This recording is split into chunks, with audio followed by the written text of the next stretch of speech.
Mari kita membuka Mazmur pasal 90. Kita akan membaca ayat yang ketiga dan ayat yang keempat. Mazmur pasal 90 ayat ketiga dan ayat yang keempat. Kita baca bersama-sama ya, dua ayat ini. Saya mungkin baca sedikit beda versi dengan yang Bapak Ibu pegang, tapi it's okay, kita baca dua ayat ini bersama-sama. Mazmur pasal 90 ayat 3 dan ayat 4, 1, 2, 3. Engkau mengembalikan manusia kepada debu dan berkata, kembalilah hai anak-anak manusia. Sebab di matamu 1000 tahun sama seperti hari kemarin, apabila berlalu atau seperti suatu giliran jaga di waktu malam. Mari kita berdoa. Bapa di dalam surga, kami bersyukur untuk firman yang Tuhan berikan kepada kami. Mazmur 90 yang sudah begitu tua, Tuhan sampaikan melalui Musa, kami boleh baca, dan bagian-bagian firman Tuhan lain yang nanti kami baca, kiranya kami boleh merenungkan tentang kematian, dan apa yang kami renungkan pada malam ini justru menguatkan kami untuk hidup hari ini. Di dalam nama Tuhan Yesus kami berdoa dan mengucap syukur. Amin. Saudara, tema khotbah malam ini tadi sudah disampaikan adalah Memento Mori. Nah, ini bukan buat keren-kerenan ya. Memento Mori ini adalah sebuah tulisan yang diletakkan di kuburan-kuburan orang Puritan pada zaman dulu. Jadi dulu orang-orang Puritan ketika membuat suatu nisan begitu ya. Dan kemudian nisan-nisan tertentu itu akan disematkan tulisan Memento Mori. Kadang-kadang dengan gambar tengkorak yang ya sekilas kita merasa ini kok kayaknya kok agak-agak pagan gitu ya, bukan Kristen, maksud tengkorak, kenapa tidak salib begitu. Tapi orang-orang pada zaman dulu dia taruh gambar tengkorak yang mungkin menyeramkan itu dan kemudian dituliskan di atasnya Memento Mori. Secara harafiah berarti ingat kamu akan mati atau ingat kematianmu, remember your death. Dan ini sebetulnya adalah sebuah frasa yang ada temennya, yaitu Memento Mori, remember your death, dan kemudian Memento Vivere, remember to live. Ingatlah untuk hidup.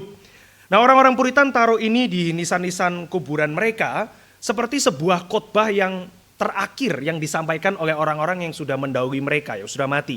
Itu setiap kali kamu berjalan di nisan-nisan itu, di antara nisan kuburan itu, kamu akan melihat bahwa orang-orang yang sudah mati ini sebetulnya sedang berkhotbah kepada kamu.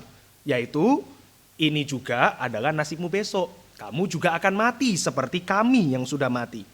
Nah, saudara, kematian menjemput kita tanpa pola dan aturan.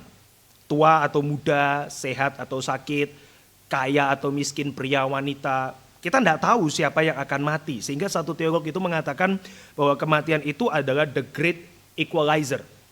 Ini equalizer ini judul filmnya Denzel Washington itu ya.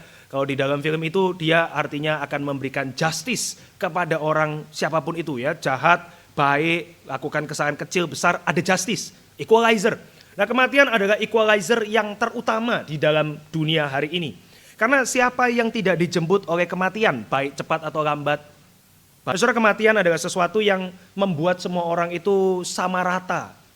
Semua punya waktu yang kita tidak tahu berapa lama lagi.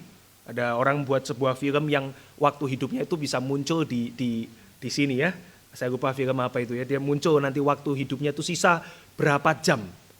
Oh, itu bisa diperjualbelikan begitu ya. Tapi kita tidak punya itu, kita nggak tahu itu, tapi kita punya waktu yang sebetulnya Tuhan sudah sematkan kepada setiap kita satu persatu. The great equalizer adalah bahwa nanti kematian itu akan menjemput kita.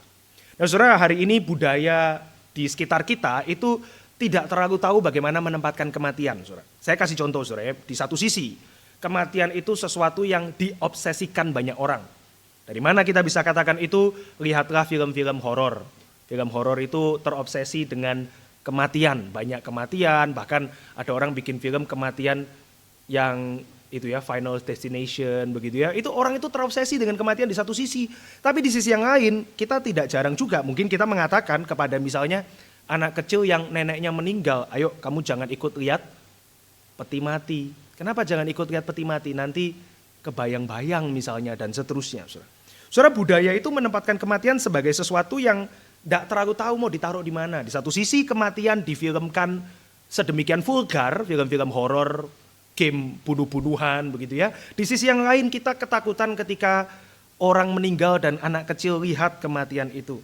Di satu sisi pesta itu suatu yang indah, semua orang menghadiri pesta, tapi kebaktian duka itu jarang kita itu orang-orang Kristen ya bawa itu anak untuk datang ke dalam kebaktian duka, betul ya. Kalau misalnya pemberkatan nikah, sangat umum orang yang diundang itu bawa juga anaknya. Karena ini sesuatu yang, oh ini beautiful, ini indah kok. Lihat orang menikah tuh indah. Tapi ke rumah duka, udahlah kamu ndak usah papa mama saja. Dan ini yang terjadi di dalam kebudayaan kita, Bapak Ibu sekalian, kematian itu kita tidak tahu mau taruh di mana. Tapi hari ini kita mau lihat bagaimana Alkitab itu membicarakan tentang kematian. Dan bagaimana memento mori, kesukaan daripada orang-orang Puritan, dan bukan hanya orang Puritan, itu sesuatu yang justru bermakna untuk dipikirkan orang-orang Kristen. Nah, saudara, pertama saya akan bagi dalam 5 poin. Pertama, Alkitab menempatkan kematian itu sebagai upah dari jatuhnya manusia di dalam dosa. Saudara, saya tidak akan lama-lama di sini. Kita tahu kematian pertama disebut dikaitkan dengan dosa daripada Adam. Ketika Adam memakan buah bersama dengan istrinya dan melawan perintah Tuhan, Tuhan berkata bahwa kamu akan mati. Belum mati, tapi kamu akan mati. Dan Adam hidup sangat lama, 900-an tahun menurut kitab Kejadian, dan kemudian dia mati. Demikian juga semua ciptaan setelah Adam atau anak-anak dari Adam, maka mereka juga mengalami kematian. Saudara, kematian dikaitkan dengan dosa ini adalah fakta pertama yang Alkitab berikan kepada kita. Orang-orang sering berspekulasi, seandainya manusia tidak jatuh dalam dosa, apakah akan ada kematian? Ini spekulasi, saudara. Orang-orang bertanya seperti ini. Tapi faktanya kita tidak tahu itu. Kita cuma tahu bahwa dosa adalah pintu kematian. Kematian masuk ketika manusia jatuh dalam dosa. Ini fakta, saudara. Tapi yang kedua, saudara, Alkitab menempatkan kematian sebagai pengingat bahwa kita makhluk yang fana, saudara. Saudara, ini sesuatu yang lebih penting. Tadi kita baca di dalam Mazmur 90 ayat 3 dan ayat 4. Kalau saudara teruskan di dalam ayat 5 dan ayat 6, ini kata Mazmur, Engkau Tuhan menghanyutkan manusia seperti mimpi. Apa maksudnya seperti mimpi, saudara? Cepat kan ya, mimpi itu kita mimpi tiba-tiba bangun, bahkan kita seringkali sudah lupa mimpinya apa. Cepat berlalu. Engkau menempatkan manusia seperti mimpi, seperti rumput yang bertumbuh di waktu pagi berkembang, di waktu petang layu. Saudara, ini menggambarkan kefanaan hidup dari manusia. Manusia itu fana, dan suatu saat manusia yang waktu hidupnya sebentar itu akan mati. Manusia akan kembali menjadi debu. Man return to dust. Siapa yang mengembalikan manusia menjadi debu? Tuhan. Kita boleh saja, saudara, melawan kefanaan, saudara. Saya khotbah minggu lalu di Geri Citra, saya bilang misalnya, saudara, kita melawan kefanaan itu dengan perawatan, saudara. Misalnya kita lihat di cermin, kok hari ini ada flek baru di bawah kantung mata saya. Lalu kita pergi ke klinik, kemudian saya tidak tahu, saudara, mungkin bapak-bapak ada ke klinik gitu ya. Tapi para wanita pergi ke klinik, kemudian periksa, kemudian dikasih obat. Oh, yang ini sudah terlalu lama nih, nggak bisa pakai obat, pakai laser dan seterusnya. Kita melawan kefanaan dengan misalnya olahraga, hidup sehat. Kita melakukan berbagai macam usaha untuk tetap bugar. Dan itu baik, saudara. Perawatan itu baik, olahraga itu baik. Tapi kita tahu kita nggak bisa melawan kefanaan itu, saudara. Bahkan ada orang yang menghabiskan jutaan dolar Amerika untuk tidak menua itu ya, yang sampai ada dokumenterinya di Netflix. Oh, itu dihabiskan semua makanan tertentu, tidur harus begini, semua pakai teknologi ini, ya tetap, saudara, dia tetap menua, tetap ada keriput, tetap ada tubuh yang makin renta dan seterusnya, saudara. Paling gampang, saudara, adalah kalau Anda olahraga dengan bapak-bapak di usia 60-an, saudara. Ya, hanya segelintir yang bisa masih fit, sebagian besar saya olahraga seperti anak muda dan kemudian keceklek kabeh gitu ya. Kalau olahraga sama orang tua tuh paling kelihatan, saudara. Mungkin semangatnya tetap ada, tapi setelah olahraga dipopong ke mobil, saudara. Itu olahraga sama orang-orang tua, saudara ya. Nah, Ibrani mengatakan, Ibrani 9 ayat 27, Pengkhotbah 9 ayat 2 dan banyak bagian Alkitab yang lain mengatakan bahwa kamu akan mati kok, waktumu itu sebentar dan di akhir dari waktu yang sebentar adalah you will die, kamu akan mati. Secara natur kita ini fana, kita bukan pencipta, kita ciptaan yang harus bergantung pada Tuhan. That awareness is a good thing. Kenapa baik, saudara? Kenapa kok menyadari bahwa kita akan mati itu hal yang baik? Karena hikmat, saudara, sesuatu yang baik untuk hidup, hikmat, itu jujur, saudara. Ketika kita jujur dengan realita di dalam dunia ini, dan ketika kita jujur dengan nasib kita, dan ketika kita jujur menerima apa yang Tuhan katakan tentang kita, that's a good thing. Itu satu hal yang baik, saudara. Mazmur 90 ayat 12, dia mengatakan demikian, ajarlah kami menghitung hari-hari kami. Ajarlah kami menghitung the days of the Lord, hingga kami beroleh hati yang bijaksana. Saudara, secara praktis ya, faktanya mengingat kematian itu menempatkan masalah lain di dalam perspektif yang benar, saudara. Seorang filsuf nama Blaise Pascal, dia mengatakan begini, saudara. Hilangnya kesadaran akan kematian membuat orang-orang sangat peduli dengan hal yang paling sepele. Mereka akan akhirnya menghabiskan begitu banyak hari dan malam putus asa karena kehilangan jabatan atau karena penghinaan orang, padahal kematian yang lebih penting itu menanti, tapi tidak dipikirkan. Dengan kata lain, saudara, yang Blaise Pascal coba bilang adalah kalau orang itu sadar bahwa dia akan mati dan waktunya sementara dan tidak lama itu, maka sebetulnya banyak hal itu tidak akan mereka pikirkan, saudara. Kalau sadar waktu itu sebentar dan pasti kalau akan mati, entah kapan itu, seharusnya hidup diisi dengan yang lebih penting. Ambil contoh, saudara, ketika kita misalnya khawatir dengan banyak hal, tadi dikatakan oleh liturgis ya, kita anxious tentang sawit di Papua, entah kenapa kok kita anxious sawit di Papua, kita anxious misalnya dengan harga cabai gitu ya, naik, ini karikatur, soalnya nggak ada yang peduli dengan itu. Kita anxious dengan misalnya tetangga kok kayaknya ngeliatin saya kok melotot gitu ya, nggak seneng dengan saya begitu. Kita ribut dengan pasangan atau orang gereja dan lain sebagainya, saudara. Kita bisa bertanya di dalam kesadaran akan kematian, apakah keributan itu atau kekhawatiran itu sesuatu yang penting kalau kita itu sadar kita akan mati. Kalau kita akan mati, banyak hal itu menjadi nggak sepenting itu untuk kita habiskan banyak energi, saudara. Betul ya? Kalau saya tahu saya mati kapan, misalnya hari ini saya tahu di malam ini mati, mungkin khotbah ini juga akan ganti gitu misalnya. Kalau saya tahu saya akan mati, mungkin bersantai hari Minggu, ya malas ke gereja itu nggak lagi penting. Saya akan ke gereja karena saya akan mati. Kalau saya tahu saya akan mati, mungkin relasi saya dengan orang tua akan saya perbaiki gitu misalnya. Kalau saya tahu saya akan mati, ya saya tidak perlu cekcok dengan rekan pelayanan karena saya toh juga akan mati. Kalau saya akan mati, saya nggak perlu tipu orang untuk dapat untung sedikit lebih banyak karena toh saya akan mati. Maka orang bilang saya, the best way to enjoy your life as a Christian is to get honest about your death. Cara terbaik untuk menikmati hidupmu sebagai orang Kristen adalah jujur dengan kematianmu. Jadikan itu sebagai sebuah spiritual disiplin. Itu mungkin kenapa orang Puritan suka taruh memento mori. Karena waktu mereka kuburkan teman mereka yang mati, mereka tuh sedang dikotbahin balik. Gua duluan ya, tapi besok lu yang ada di sini. Ingatkah kamu akan mati? Kamu mau pakai waktu hari ini untuk melakukan apa? Kefanaan, saudara. Kefanaan itu dilawan bukan dengan menolak kefanaan, tapi dilawan dengan kesadaran akan kefanaan. Oh, saya mortal man ya, saya makhluk fana, saya orang biasa. Saya bukan melawan itu dengan, kok gitu gimana caranya saya bisa kekal ya? Karena kekal itu Tuhan, saudara. Kita melawan kefanaan itu dengan menerima kefanaan. Oke, my time is limited. Saya mau pakai ini dengan seperti apa, saudara? Maka saya bilang, saya yang mau coba-coba buat dosa, ya ingat kamu akan mati. Yang mau hutang gak bayar, ingat kamu akan mati. Yang mau tidak jujur, ingat kamu akan mati. What's the point if you are going to die? Saudara, kita bisa lihat ya, saudara, bahwa kesadaran akan kematian itu juga muncul, saya tidak baca semua ayatnya, saudara, seperti Ibrani dan Pengkhotbah, tapi muncul di seluruh Alkitab dan faktanya sederhana. Kalau saudara lihat kitab-kitab hikmat, kesadaran akan kematian itu membuat orang-orang itu bukan pasrah dengan hidup. Ya wes lah besok mati kalau gitu tiduran doang di kasur, bukan. Tapi sebetulnya justru membuat mereka segera melakukan hal yang mereka tunda-tunda, saudara. Karena mereka punya besok katanya gitu ya. Tapi kan waktu sebentar, lakukanlah sekarang, saudara. Nah kalau saudara misalnya ya, kayak di film-film itu ya, kamu waktunya tinggal 1 hari. Kalau saudara misalnya dikasih tahu Tuhan begitu ya, datang di mimpi gitu ya, Philbert kamu tinggal 1 minggu. Kira-kira seminggu itu apa yang saya lakukan? Dan kalau kita nggak ketemu hal yang baik, saudara, untuk kita lakukan, berarti sekarang kita isi kefanaan kita dengan yang sia-sia, saudara. Berarti kalau Tuhan kasih waktu 1 hari, seminggu, 1 bulan, setahun, kita have no idea mau dipakai apa itu waktu. Yang ketiga, saudara, kematian itu bukan kecelakaan, tapi kedaulatan, saudara. Memento mori, kesadaran kematian, itu menjadi satu hal yang mengerikan dan membuat kita pesimis kalau tidak diikuti dengan aspek ini, saudara, bahwa kematian itu yang cepat dan pasti datang, itu bukan sesuatu yang aksidental, tapi sesuatu yang diatur oleh Tuhan, saudara.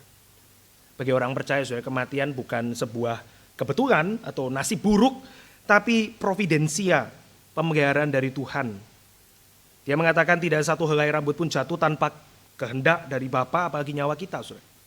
Saudara, di dalam Mazmur 139 ada ayat yang berbunyi seperti ini. Mataku melihat anggota-anggota tubuhmu yang belum terbentuk, dan di dalam kitabmu semuanya tertulis hari-hari yang akan dibentuk sebelum ada satupun daripadanya. Tuhan menuliskan setiap hari, saudara, including your death. Saudara, di dalam suatu ibadah duka ya, saya kemarin mengatakan kita juga di dalam masa berduka, Gary Graha. Kadang-kadang orang meninggal itu sedihnya apa, saudara? Misalnya ya, Philbert Hanjaya, usia 70 tahun. Seakan, saudara, hidup saya itu just me on the deathbed, saudara, sebelum saya mati. Philbert Hanjaya, umur 0 sampai 69 itu enggak terlalu penting, but 70. Seolah-olah hidup kita itu direduksi menjadi saat kita mati, saudara. Ya benar kan ya? Orang bisa hidupnya baik luar biasa, kalau sebelum mati dia tipu orang ingat dia sebagai penipu. Ya, mati umur segini, oh nipu ini dan lain sebagainya. Hidup kita itu direduksi seperti itu, saudara. Kalau kita tidak punya keyakinan bahwa Tuhan yang melukiskan kisah kita, saudara. How scary kematian itu. Berarti, saudara, penilaian hidup saya itu sepenuhnya just on the deathbed tadi. 70 tahun, 60 tahun, 80 tahun, 40 tahun dan seterusnya. Tapi saudara, ada penghiburan ya. Poin yang keempat, satu-satunya penghiburan di dalam kematian adalah bahwa kita meyakini Kristus itu telah mengalahkan maut, saudara. Tentu kita tahu secara iman kita, secara orang Kristen kita percaya firman Tuhan, kita mati itu that's not the end, ada sesuatu setelahnya. Dan sebagai umat Tuhan, saudara, kita tidak lagi ketakutan akan maut yang menanti, penghakiman yang menanti di sana. Tuhan Yesus sudah menanggung, kalau orang Reform bilang penal substitution, dia menggantikan kita dan menanggung murka Bapa itu. Sehingga ketika kita mati, saudara, kita yang seluruhan hidupnya ditutup di dalam kematian selama di dunia hari ini, kita tidak disambut dengan murka lagi di sana, saudara. Tapi kita disambut dengan penerimaan di dalam Kristus. Sehingga 1 Korintus bilang, hai maut, di manakah sengatmu? Di manakah kemenanganmu maut? Ternyata, saudara, ketika kita adalah orang-orang yang beriman kepada Kristus, kematian itu just a door, sebuah pintu yang membawa kita kepada realita berikutnya lagi, saudara. Sebuah realita yang lebih indah, saudara. Di dalam kalimat dari C.S. Lewis itu menggambarkan bahwa hidup hari ini itu di shadowland, bayang-bayang, saudara. Tapi nanti setelah mati, kita baru masuk ke realita yang jauh lebih limpah yang ada di Tuhan simpan di luar sana. Memento mori, saudara, juga suatu pertanyaan refleksi buat kita kepada kita semua pada hari ini. Kalau kamu mati, yang kamu akan dapatkan melalui kematianmu adalah kamu akan berjumpa dengan Tuhan. Orang sebut itu beatific vision, melihat Allah muka dengan muka, tanda kutip, saudara ya. Nah, kalau kita orang Kristen diberikan reward, janji reward seperti ini, kalau kamu mati ya, kamu akan berjumpa dengan Tuhan. Kita puas pada, saudara. Sudah menunggu kematian pasti akan datang. Setelah mati cuman berjumpa dengan Tuhan, saudara. Saudara puas gak? Saudara, dalam kitab Wahyu, gereja-gereja yang setia, yang terus percaya, bahkan kemudian menderita dan mati, saudara, reward yang dijanjikan kepada mereka itu adalah misalnya kalimat-kalimat seperti ini, saudara. Namamu akan tercatat di dinding ini. Kamu akan menerima jubah putih. Kamu akan menerima mahkota kehidupan. Itu kan cuman kata lain untuk mengatakan bahwa kamu akan selamat. Kamu akan mendapatkan keselamatan itu. Atau di dalam istilah yang lain, kamu akan mendapatkan apa? Mendapatkan persatuan dengan Kristus yang selama kamu hidup ini kamu coba hidupi itu di dalam keseharianmu setelah sadar kamu akan mati. Waktu kita sadar kita akan mati, saudara, ini loh reward kita. Kita akan berjumpa dengan Kristus. Pertanyaannya, saudara akan puas gak dengan seperti itu? Saudara, sebuah peringatan untuk mungkin tidak terlalu mencintai dunia hari ini, saudara. Karena kalau kita terlalu mencintai dunia hari ini, ya kematian itu makin menakutkan. Karena ternyata setelah mati, reward saya itu cuman persatuan dengan Kristus. Cuman tanda kutip, saudara. Kalau kita terlalu mencintai dunia ini, kita nggak akan siap, saudara, untuk itu. Tapi kalau kita mau siap untuk itu, dan kita tidak menyiapkan hidup kita hari ini untuk itu, saudara, ya itu too good to be true lah ya. Itu bercandaan lah ya. Saya menyiapkan diri saya untuk mati dan berjumpa dengan Kristus. Hidup hari ini sama sekali nggak ada kaitan dengan Kristus. Ya kita akan makin lihat kematian ini pesimistik kan. Orang-orang yang menuliskan memoir itu ya, saudara, orang-orang tua menuliskan memoir. Kadang-kadang ya orang-orang besar, orang-orang yang misalnya pebisnis besar sekali gitu kan, dia hampir selalu ya di dalam memoirnya kalau dia tulis sebelum dia mati itu adalah dia merasa waktunya ini kurang begitu ya. Seharusnya saya masih bisa lakukan ini, saya masih bisa lakukan itu. Wah, anak belum disiapkan ini. Waduh, bisnis belum ketemu penerus yang cocok. Wah, ini begini itu begitu. Waktu kurang. Ya pasti kematian makin menakutkan. Karena rewardnya, kalau kamu mau mati, rewardmu nanti ketemu Kristus. Yang tak pikirin sekarang gimana penerus bisnis. Ya pasti kematian menakutkan, saudara. Betul ya, saudara. Kita orang Kristen ya. Reward kita adalah union with Christ. Beatific vision, istilah-istilah keren, saudara. Yang gak tak pikirin gak ya, yang tak pikirin sekarang ya ini gimana anakku kok belum settle, kok belum mapan, ini cucuku gimana ya, pasangannya siapa ya nanti ya, gerejanya belum ketemu yang cocok. Ya susah ya saudara, kematian itu jadi scary saudara. Tapi kalau hari ini saudara kita sadar kita akan mati, reward kita adalah union with Christ, maka kita akan menata kehidupan hari ini makin membuat kita itu bisa expect, saudara, menantikan reward itu. Maka ini sebuah refleksi, saudara. Kita ini mengejar apa, saudara, di dalam dunia hari ini? Remember your death. Yang kelima, saudara, yang terakhir, kematian itu bukan akhir karena kita tidak berhenti hidup, saudara. Di manakah ketakutan orang-orang menghadapi kematian adalah to be forgotten, ya, untuk dilupakan, saudara. Tapi jawabannya, saudara, bagi orang-orang Kristen, kita itu tidak akan benar-benar dilupakan, saudara. Dan bukan oleh anak atau cucu atau buyut, saudara. Kita bisa berapa lama sih mengingat ke atas? Mungkin stop di engkong, mungkin stop di engkongco gitu ya. Jarang yang bisa lebih jauh lagi. Orang-orang itu di dunia hari ini pasti akan lupa dengan kita yang sudah mati, saudara. Dan memang Tuhan ciptakan demikian, saudara. Bahwa orang itu punya kapasitas ketika orang yang dikasih meninggal, dia sedih, dia hancur, tapi dia bisa move on. Itu Tuhan yang kasih itu, saudara. Kalau Tuhan gak kasih itu, hidup itu menderita, saudara. Keinget terus dengan orang yang sudah meninggal. Kita dikasih kapasitas untuk melupakan memang di dalam dunia hari ini. Tapi kita itu gak benar-benar forgotten. Karena di dalam Injil kita percaya kita itu disimpan, kept di dalam memori dari Allah, saudara. Di dalam ingatan Allah. Ketakutan terbesar manusia akan kematian adalah menjadi tiada atau dilupakan, tapi bagi orang percaya kematian tidak menghapus eksistensi kita, saudara. Karena kita itu terus diingat oleh yang kekal, saudara. The unchanging God. Di dalam Mazmur 90 ayat pertama, saudara, dikatakan oleh Musa, Tuhan, Engkaulah tempat perteduhan kami turun-temurun. Sebelum gunung-gunung dilahirkan dan bumi dan dunia diperanakkan, bahkan dari selama-lamanya sampai selama-lamanya Engkaulah Allah. Tuhan yang kekal itu yang menyimpan orang-orang yang mati, saudara. Saudara, permintaan penjahat di samping Tuhan Yesus ya, sesaat sebelum dia mati adalah, Yesus, ingatlah akan aku apabila engkau datang kembali sebagai Raja. Lukas 23. Apa saudara? Jawaban yang paling cocok diberikan kepada penjahat itu, saudara.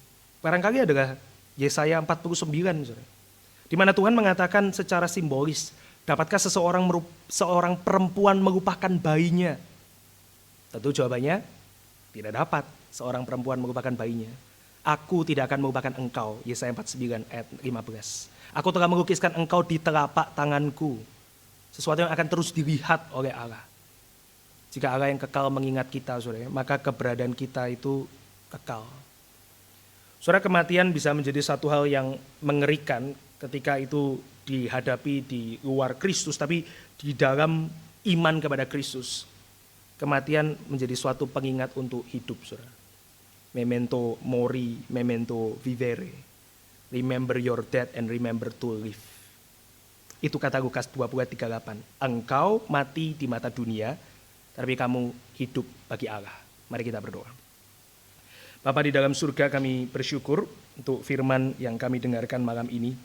Dan pada hari ini kami akan banyak berdoa untuk orang-orang yang berduka, baik di gereja kami, orang-orang yang mengalami penderitaan di sekitar kami, maupun juga orang-orang yang jauh dari kami.